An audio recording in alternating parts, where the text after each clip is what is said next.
Well, hello everybody. Tara Baklund here with Matthew Wood on a happy summer solstice evening, everybody. How are y'all doing? It is a cloudy evening here in Minnesota where Matthew and I are. How is it in your neck of the woods? We just thought we'd join you here for about 30 minutes before we start our Q&A for the year one students and also the professional library. And I'll tell you a little bit how you could join us for something like that later. But Matt and I just wanted to say hello and send you a happy summer solstice greetings. Yeah, we thought we'd talk about the solstice for a while too, or maybe the holidays or the solar calendar or something. We didn't plan it out too much, except that it got into the four elements, which really have a bearing. So, Well, you know s- what's so neat in all these years of developing the Matthew Wood Institute of Herbalism, all these years. Okay, it's been several years, but it's almost all these years. yeah, When we've had just enough of a plan and enough of space to just yeah, to right. allow things to develop, they've developed beautifully. And I just noticed that one of the topics for tonight's Q&A is medical astrology. So, I mean, just like how much of kismet is that? Yeah, okay. So this is an astrological day. Yeah, Mhm. yeah. Um, yeah, I just was in Upper Michigan, which is north of here, so that you really get close to the land of the midnight sun. You're really starting to get there. Um, I mean, people in Alaska would laugh at us, but the sun went down at 10:30. It was still pretty bright, and then of course at 4 o'clock it wakes you up and shining in your face just about. So it was quite a bit of sunlight up there. It was getting to be very long days.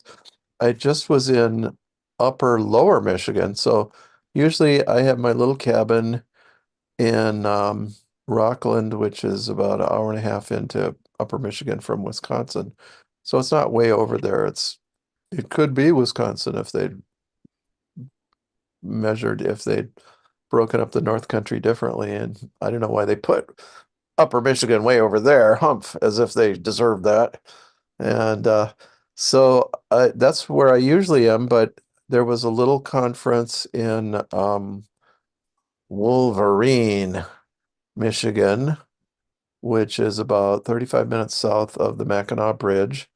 And I drove over there. It's been said this is the second year. It was organized by Nathan Wright, who's a member of the Sault Ste. Marie Ojibwe or Anishinaabe um, tribal group or nation. And that, boy, they've been in contact with the white man for a long time. That town was settled in 1660.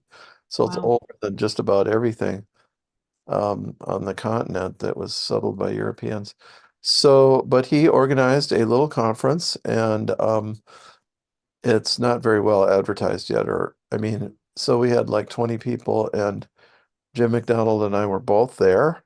Like crazy. Like that's pretty big internationally known herbalists in the little Wolverine. What a treat for those 20 people. Holy cow. Yeah, and we had also a speaker, two more. Then Nathan spoke. He talked about Anishinaabe medicine plants from, I don't know if it was only the swamp or just the North Woods, but I've presumed or I'd already heard, but I did check in with Nathan. The word for swamp in Ojibwe is almost identical to the word for medicine. So I asked if that meant that the swamp was the source of the medicines, the drugstore of the Ojibwe. And he said, "Oh yeah, yeah." So that connection is true. And so he spoke. That was really interesting. And this would be kind of stuff that overlaps with what Chris McPadden has taught on our website. Like both of them were great believers in tamarack, which is a big deal. And of course, Labrador tea or ledum, or it's now considered a rhododendron. um, uh, I think rhododendron greenlandica, but I still stick to the old Latin name because those botanists, they're not friends of herbalists, clearly. So we call it ledum, Ledum, which is an important. herb of the North Country there, of Native America. Interestingly, where he lives, it had kind of fallen out of use, whereas in northern Minnesota, it's still very commonly widely used. I mean, it's kind of marsh tea. It's winter. It's used for viruses, we might say, or acute infections and just the seasonal flu, things like that. And in homeopathy, it's used for stepping on a nail, um, and or any puncture wound or after a vaccination. That's kind of funny. So it's a vaccine remedy and a viral remedy. And it has yet other uses. Those are really only just little ones. It's also used for kind of toughening up the skin in the so it's drunk as a tea in the fall to toughen up the Chinese would call it to build up the periphery to um strengthen the periphery, strengthen the resistance, help the pores open and close to expel or take up heat. So to expel heat or contain heat. So he spoke about that. Then there was another presenter, Amanda Campbell from Traverse City, and she was a very good herbalist. And Jim said that she was in his first conference, I think, 20 years ago. And she was a student of ours for a while here. And so, and I may do a book signing in Traverse City in August when I pass through Michigan again on my way east to the Black Walnut Conference in um, Pennsylvania. So I'm catching you up on all these trips and different things here. So we were the Primal Four teachers, and it was a great time. And then I drove back. I'm getting kind of tired of that from the Mackinac Bridge to Rockland. Oh, geez. Um, Marquette, the city of Marquette is along the way. Marquette University, like that is really a cool little town on the South Shore of Lake Superior. I mean, it's kind of like Duluth. There's hardly any cities really. It's much smaller, but there's hardly any cities. Thunder Bay, Duluth, Marquette, and Sault Ste. Marie, on Lake Superior. So when you run across one, you're kind of grateful. And there's Ashland and Bayfield over in Wisconsin, kind of small also. Actually, Ashland's maybe a little bigger than Marquette. Marquette has a great co-op, though, even bigger than the one in Ashland by quite a bit. Wow. Um, and then, but it didn't have very good restaurants that I've discovered so far. Write me if you know of a good one over there. Then I was on the road again, off to my little village of Rockland, where my cabin is, about 2 miles from anywhere, and then back to the cities, back down here. And that was just my most recent trip. On June 2nd, I got back from Alabama and Marblehead, Michigan, and the main Fungi Fest. I love that name. And I just missed Melanie Rose Schofield or Flack, who's spoke last night with John and I on Real Spirit Journey, and that was a very good class, I thought. And on the Theosophical Society and kind of, I don't know, esoteric and New Age terminology, and the energy body and the energy bodies in general, and so on. And she's a very good presenter. I kind of hope we do more stuff with her. I thought good even keeled voice, and she spoke at the main Fungi Fest. And then I was down in Alabama with Phyllis Light, and David Winston. Will also be at the Black Walnut Conference in Eastern Pennsylvania about the middle of August. So I'm crossing paths with a lot of people here again and again. And there was a good mushroom presenter down at the, what was it called? Wild Medicine Conference in Nauvoo, um, Alabama, only they pronounced it different. And Was that Michelle Wrigling? yeah, she was a very good and we are going to get to the solstice, but one thing I noticed, like she's an herbalist, so she was knowledgeable about the medicinal properties of mushrooms, and I mean not terribly into it. or deep knowledge. But the mushroom people up in Maine, they were mostly just into growing it, culinary uses, or hallucinogenic, really microdosing for therapy because it's legal in Maine. So that's all cool, but when I had 100 people in my audience, and nobody had any case histories or background or any knowledge about the medicinal uses of mushrooms, which kind of astonished me. So I realized that they're about 30 years behind the herbalists. We've been working for 30 years on slowly building up our knowledge so that when we started, my whole generation, Phyllis and me and David, Phyllis had a mentor, her grandmother, so that's different, but we didn't have teachers, so we had to rebuild the tradition from the ground up. And uh and that shows the difference between herbalists and mushroom people, that the mushroom people know the chemistry well, but they don't really know what the mushrooms do that well.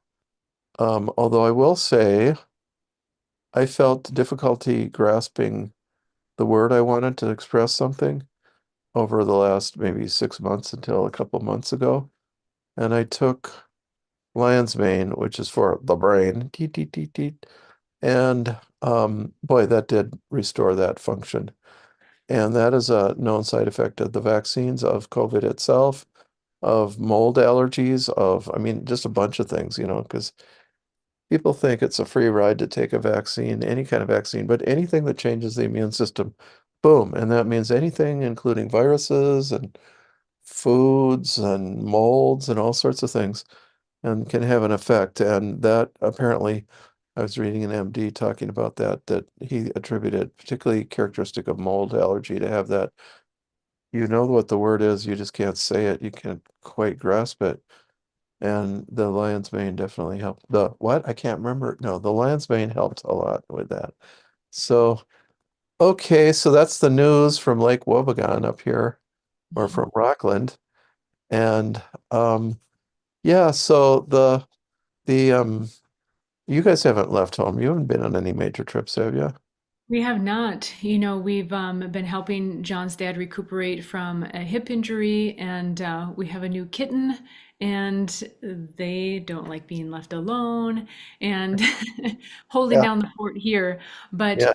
you've been traveling a lot more, and as soon as we hear about them, we have been adding them as much as possible. We've been adding them to the calendar, and I'm going to show people if they're wondering where is Matt going to be. You can go to the Matthew Wood Institute of Herbalism and go to the calendar here. And when you see this airplane, so this was a past event, when you see this airplane, that lets you know when Matt's going to be at an event, perhaps near you. Uh, this is an overall calendar of all of our events. And for example, we have a free intro to the endocrine system next week.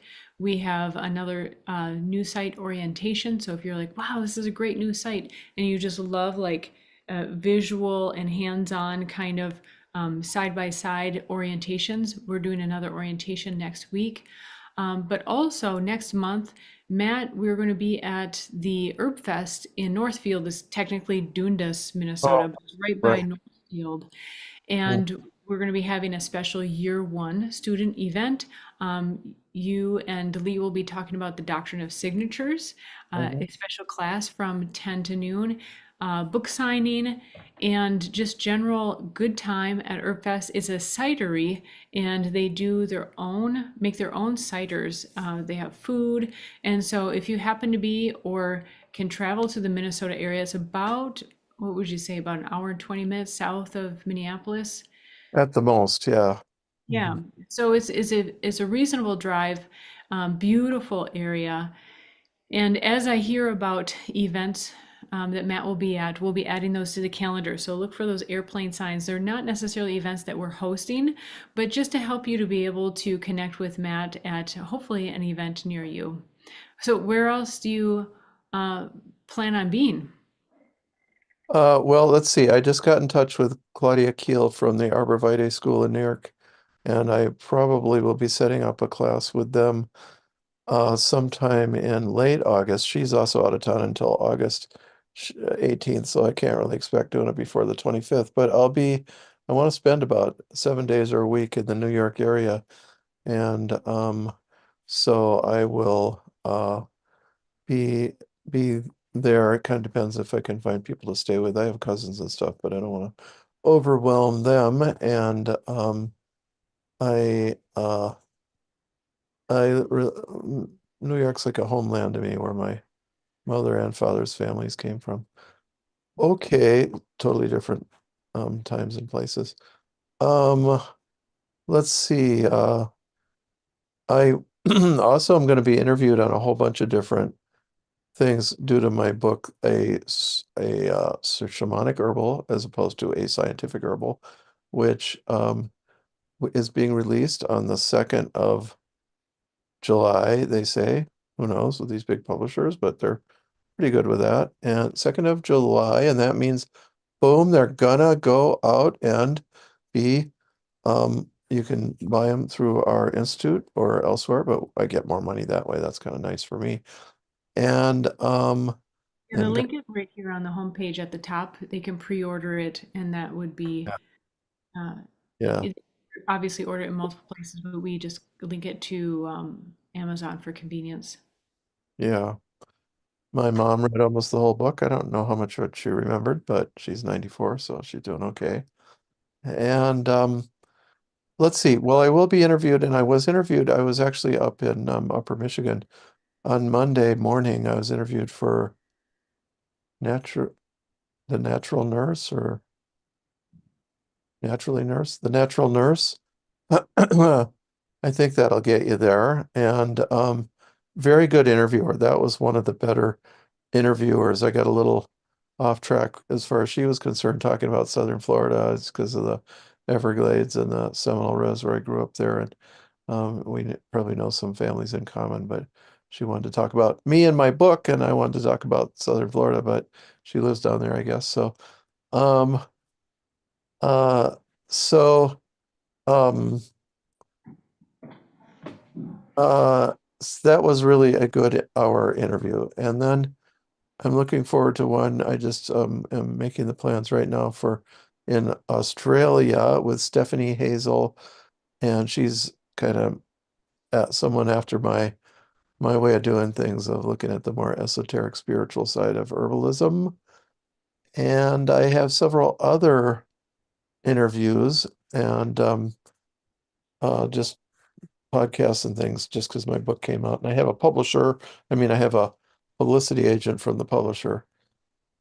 So, um, that's kind of that whole scene there. So, There's been a well, busy yeah. start to late spring and summer. What what symbolizes summer for you? Like what are some maybe some good summer memories? What's just iconic summer for you? Well, let's say I'd say gardening with my mom when I was a little kid. Like she showed me how to garden. I didn't learn about herbs then, but I learned about in fact, she didn't garden so many herbs. It was more vegetables. And I do have to say, although this is a especially green year, when I was out in Minnetrista there through the whole 90s into the early 2000s, you probably had the same thing. It was really green in the Western Metro there. It was just green year after year after year. Mosquitoes are iconic. They were very bad there, and they weren't so great in Upper Michigan, but they weren't too bad. And then back at my home in Martell, there aren't any because there's bats and there's bat caves. And so I feel very comfortable being around there. So, Well, the mosquito is the unofficial state bird of Minnesota, so it's right. Yep. Oh, I found a great, I learned at the Michigan, nature. So get on the mailing list for Northwoods Nature Fest. That's Nathan's, that's a title. And there was a guy who had a hat with a little, um, dragonfly that bounced around on top, and it looked like some little beanie cap from 1910 or something. But actually, it's a way to keep the horseflies and the deer flies away from you because they're predated on by the dragonflies, so they don't like being around that as you move your head around there, like, oh golly. So that's just one more thing to get out of your way in the summertime. So yeah, so yes. The length of hours the sunlight caught me by surprise the other night. We had what was a class? We have so many classes. I almost forgot. What was the class we had the other night? Oh, RSJ, or Yeah, of course about chakras, auras, and so forth. yeah. And my husband and I were out for a walk. John and I were out for a walk, and I looked at my watch. Fortunately, I had one on, and I was like, "We're supposed to be online in a class in 15 minutes." It was so much like a late afternoon sunshine Yeah. that it caught me by surprise. And here in Minnesota, even in kind of the mid-southern part of Minnesota, we still get what were we getting sunrises a little after 5 and sunsets Yeah, close to 10 right now. yeah, yeah. So it's Yep. I love it. Yeah, and then we have the really warm weather. We have got not quite gotten the terrible heat dome in too bad. It'll be for a couple hours or a day up here, and then some rain clouds will come in and disperse it all. I was talking to Judy Lieblin, our agent in Santa Fe, and she said that they got struck by a tornado. In fact, actually, my friend's house where she's staying got struck, and there was a 25 car pileup on near Albuquerque and a 12 car pileup north of Santa Fe, like just by having the being struck by a tornado and goofing everybody up. So, Wow, wow. it's gonna be a Yeah. You Yeah. know, we only have a few minutes until we start the Q&A, which, so the Q&A, we have regular Q&As with Matt and teachers, a part of the year one program, as part of the year one program, and also the professional library. But you had mentioned, I'd commented about your mom's decorating and the Oh, woodwork in your the beautiful home, and you're like, well, these are drawings from when you were a teenager. And I thought, well, oh, I yeah. Yeah, every and that one, and then you don't get away scot-free either. That's your um art behind you there. yes. So let's see. This one I can take off the wall. So we had some guests from India, and he actually owned the copyright on it. But I copied. This is a picture of Gandhi. This is pretty much. I was about 17 then. I was going to give it to him, but I couldn't stand to part with it. It was so nice. And I Nice. assume that's freehand. Well, I traced it, I'm sure. Oh, okay. Here's Blessing, and that's one of the pictures. And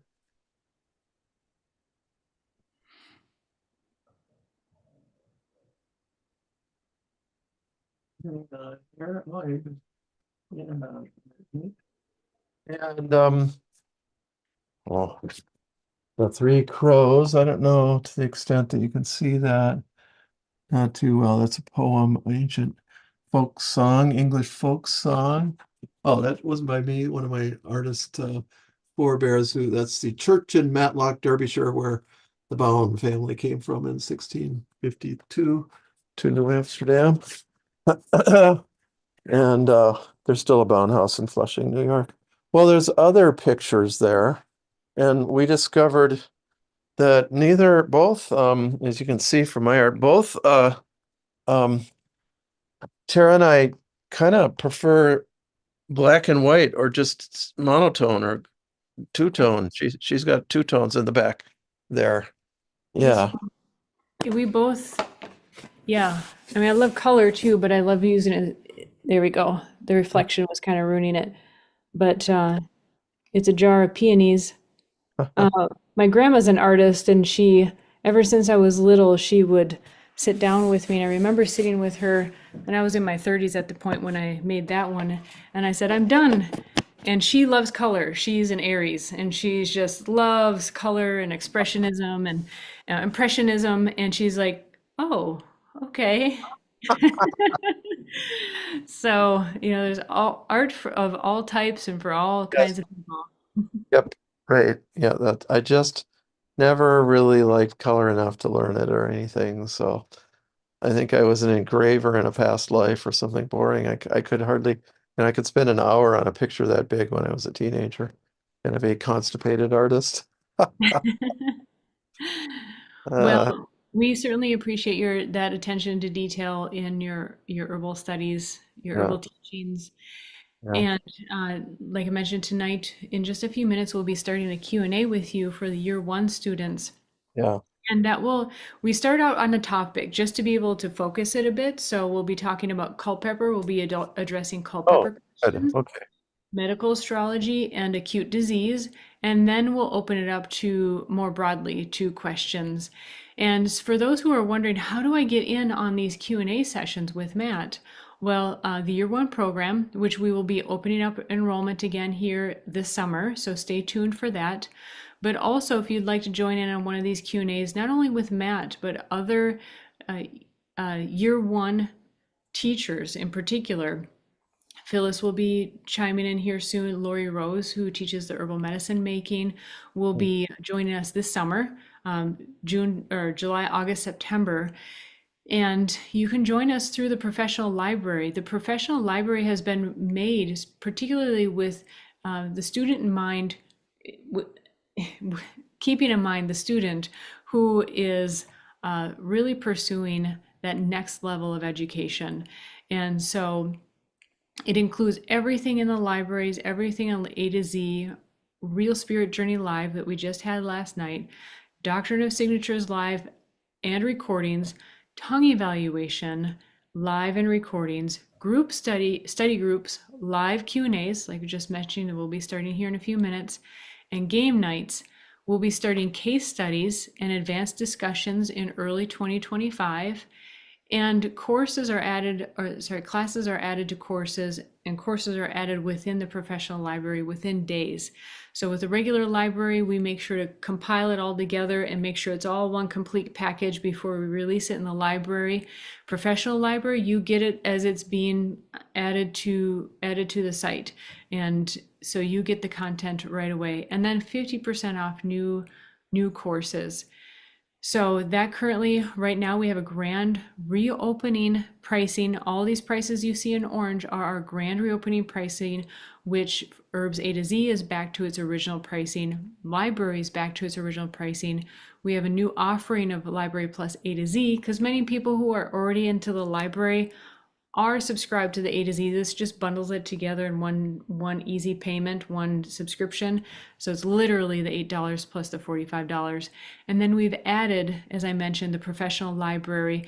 There's well over $100 additional content without paying that extra $100. It's a great deal in the professional library. Definitely grab these grand reopening prices before the end of June. June is our grand reopening time, and you get to join classes, wonderful classes like this with Matthew, special Q&As, and tongue evaluation. Phyllis will actually be joining us next week, so we'll be getting some special insight from a Southern folk medicine practitioner and how she uses her evaluation skills. So there's really, you know, everything in the kitchen sink when it comes to the professional library. So that's how you can join us for a Q&A, which will be starting in just 1 minute here. We'll be signing off, and we'll be starting that Q&A for year one students. Again, year one program will be opening once again this summer in about a month or so. And professional library is at best ever pricing that it will ever be. Our first pricing is our best ever pricing, except for like when we have a grand reopening, then you get a special treat. We might have, yeah, hopefully we won't have to do a grand reopening in 5 or 10 years because of changes in technology, but we might have to. That's kind of what's driven this reopening is that that technology changes. We get better, it gets better. We have to move ahead. That's really been the thing, right? Not only have we been building a curriculum, but we've improved the site. So so much great things. We're at the top of the hour. We're about to start the Q&A. So if you're I would recommend you go to the Matthew Wood Institute of Herbalism. Not only check out the great deals we have for the grand reopening, including bonuses. So when you sign up now, we're giving away Materia Medica cards, Forge Fund cards, signed books, and so forth. But also check out what is new. If you are really into your herbal studies and your research, we have added some amazing tools to help you with that, and more to come. We're at 7:01. We're already 1 minute late, so I'm going to sign off. Matt, you have a link in your email also for the other one. I'll give you a quick call to make sure you have. Oh, you mean it's different from this one? It's different from this one because we're starting a new session, and I'll give you a call. Oh, okay, so I sign off here and I sign on there. Yep. All right. Sayonara. Adios. Bye, everybody. Have